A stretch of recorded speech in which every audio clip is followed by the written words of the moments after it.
sobre a experiência de um cientista japonês chamado Masaru Emoto.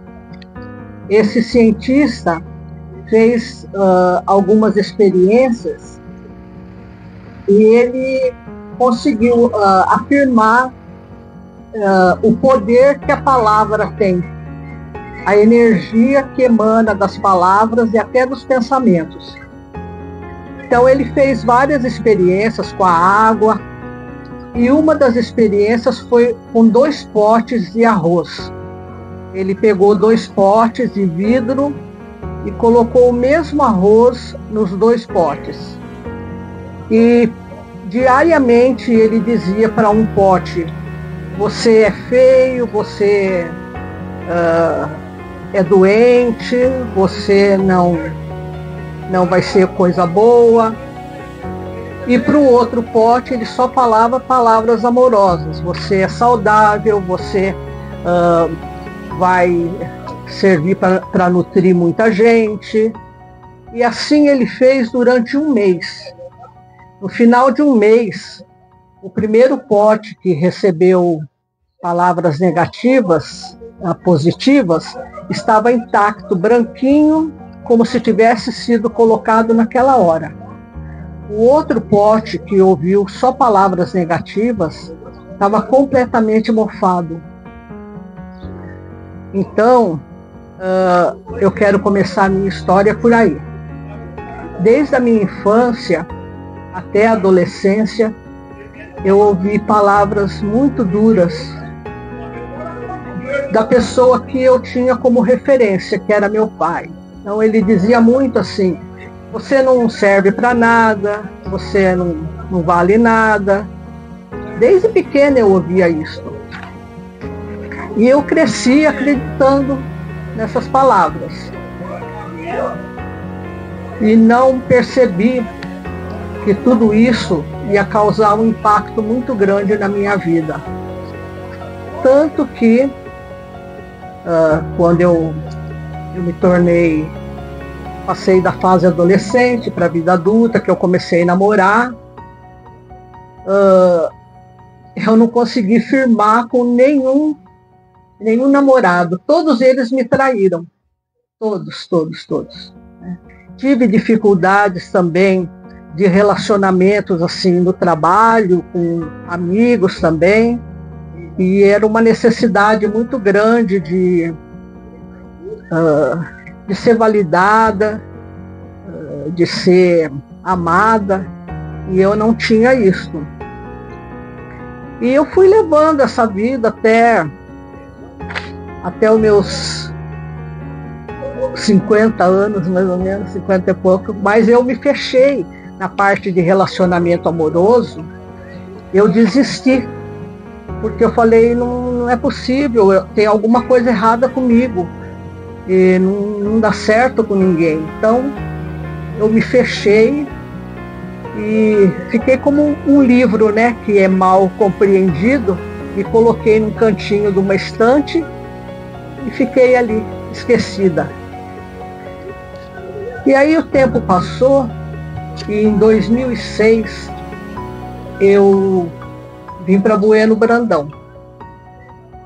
E aqui, quando cheguei sozinha, sem conhecer ninguém, sem nenhum parente, nada, eu fui acolhida com aquele jeitinho mineiro, né?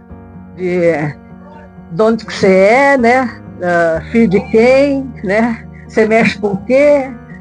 E aquilo mexeu tanto comigo, mas eu não senti que foi invasivo, né? Senti com uma amorosidade mesmo, sabe? Senti acolhimento. Então foi uma grande mudança na minha vida.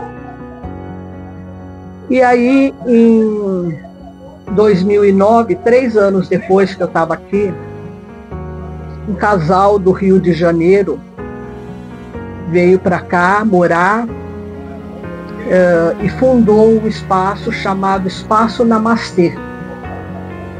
E ali eu conheci o Reiki, a terapia Reiki, que é uma terapia holística, e hoje é conhecida como terapia complementar, né, vibracional. E além dessa terapia, outras também. E nesse espaço eu pude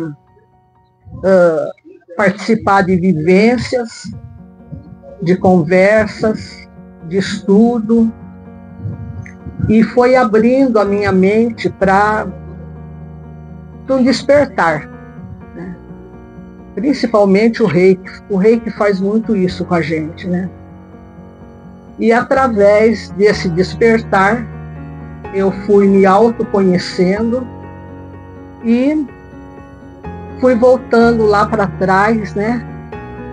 E descobri o porquê que eu ouvia aquelas coisas, né? Então eu percebi que as pessoas, principalmente meu pai e outras pessoas que falavam algumas coisas para mim ou tinham alguma atitude desagradável, eu compreendi que elas faziam aquilo que elas sabiam fazer, né? Elas deram o que elas podiam dar. Eu precisava perdoar e também me perdoar, porque eu acreditei em tudo aquilo, né? E levei, tomei como verdade da minha vida.